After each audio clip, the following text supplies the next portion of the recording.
President Joe Biden went to Monterey Park, California today to announce his executive order on gun control, which will accomplish nothing, pretty much nothing. It's just a bunch of vague promises with no real actionable items. He's gonna call for some more studies on gun violence, as if we don't know what the reality is when it comes to gun violence, and that's it. It was a big photo op. It happened in Monterey Park, California, which is located in Los Angeles County, which, by the way, has a district attorney who refuses to charge gun enhancements on criminals who are found to be in possession of illegal guns. So that is the entirety of the story. Okay, I can get into more minute details here that literally mean nothing. But Cenk, what do you think? Yeah, so look, I'll give you one example that summarizes every single proposal in here. The executive order also instructs the Pentagon to, quote, develop and implement principles to further firearm and public safety practices. Wait, what does that mean? Is the Pentagon gonna pass a law? Are they gonna do something? No, they're developing and implementing policies. Which policies? What are we gonna do? No, it's all studies and reports. It's just a giant marketing effort. If you see any media taking this joke of a proposal seriously, know that they're frauds. They should all tell you this is garbage. It does nothing for gun violence. And you know what really pissed me off about the coverage of this story? Then they say, well, they had a big gun reform bill that Biden passed. We told you that was also a total joke, had nothing in it. And then the articles say, yet there's been 11 mass shootings since then. It looks like gun reform didn't work. Oh, Jesus Christ. You didn't do any gun reform. And now it's painted as, you see, it doesn't work. We commissioned a study on it, and yet there's still mass shootings. Listen, this is a trick that I see happen with politicians all the time. It doesn't matter what their political ideology is. They do it every time. They'll tell you what the problem is, but they don't give you concrete, actionable, like they won't tell you exactly what they're gonna do. So I'll give you some specific examples pertaining to this story, right? So one of the things that Biden wants to address is the theft of firearms during the shipping process, right? Someone orders guns, they're being shipped to their home, and in the process of being shipped to their home, someone steals it. Well, ATF data indicates that there's been a 250% increase in the number of firearms reported as lost or stolen during shipment between federally licensed firearm dealers from roughly 1,700 in 2018 to more than 6,100 in 2022. So that's a big deal. Okay, great. So what is Biden gonna do about that? He has acknowledged that this is a problem that exists. So President Biden is directing Secretary of Transportation, the Secretary of Transportation. So Pete Buttigieg, who has failed on the airlines, who has failed when it comes to the rail companies. Okay, he's gonna But he's directing them. Right, exactly. Directing the Secretary of Transportation in consultation with the Department of Justice. Oh, in consultation. To work to reduce the loss or theft of firearms during shipment and to improve reporting of such losses or thefts, including by engaging with carriers and shippers. What are you gonna do? Reporting. What is that? That's not a solution to the problem. That's not a solution at all. That's just acknowledging the problem exists and then saying, we're gonna have some chats. We're gonna have some chats. Okay, great, more. Promote more secure firearms storage. This genuinely fascinated me because I think this is an incredibly important part of gun control. I think law-abiding citizens should be able to purchase guns after undergoing a background check, but it's also important that they keep those guns safe so their children or some other individual doesn't have access to it, and then they can go carry out a mass shooting. That's happened before, right?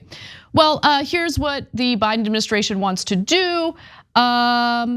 I didn't read any specific policy proposals. I didn't read any specific actions that the Biden administration is in. Is there going to be consequences for people who are not storing their guns safely? What will the consequences be?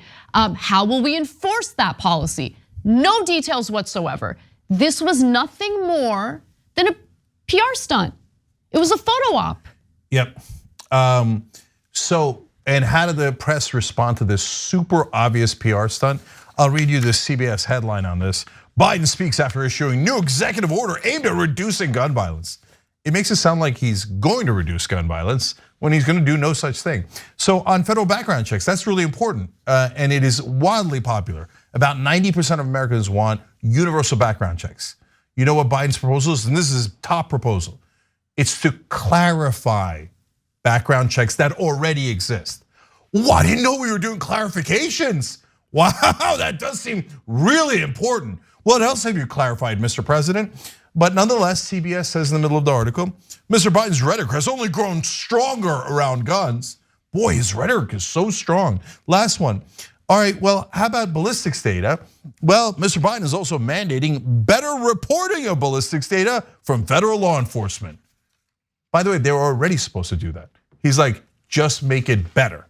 So he's reducing gun violence by saying the things we're already doing, we're gonna do them a little bit better and a little bit clearer. Okay. Yeah. Get out of here. That's none, 0, 0, 0. And his words have no meaning at all. And look, none. The one thing I will say, to be fair to Biden, is he's trying to do gun control through executive orders.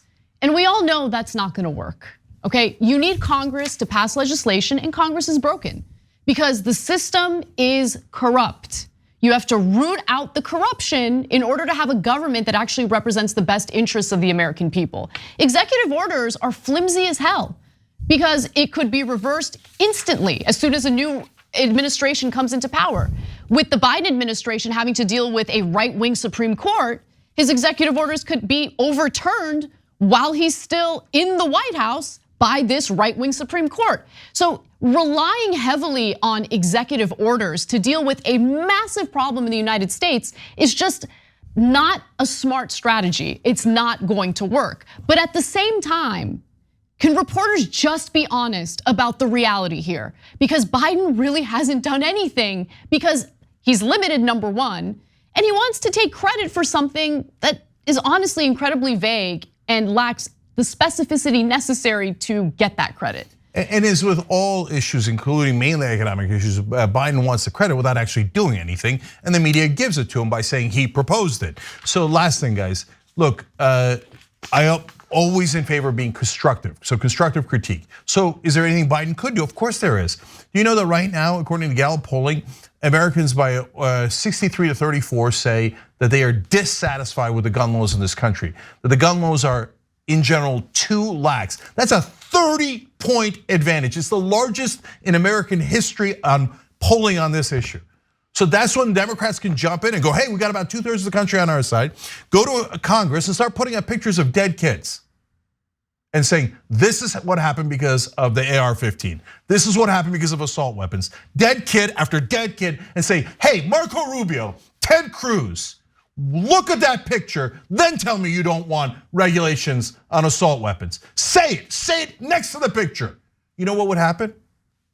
The entire country would be talking about dead kids, and they would be talking about weapons, and they'd be talking about, hey, do we want the dead kids or don't we want the dead kids? But instead, Democrats do nothing. No fight back at a strong rhetoric, my ass. He's a total weakling.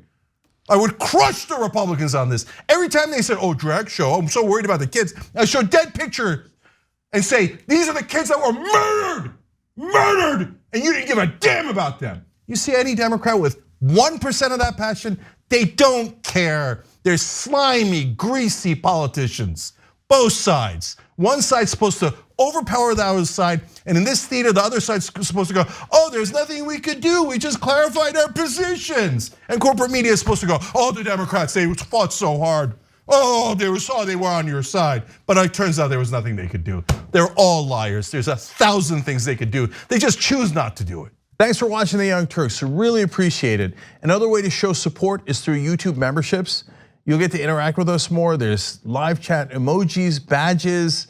You've got emojis of me, Anna, John, JR. So those are super fun. But you also get playback of our exclusive member-only shows and specials right after they air. So all of that, all you gotta do is click that join button right underneath the video. Thank you.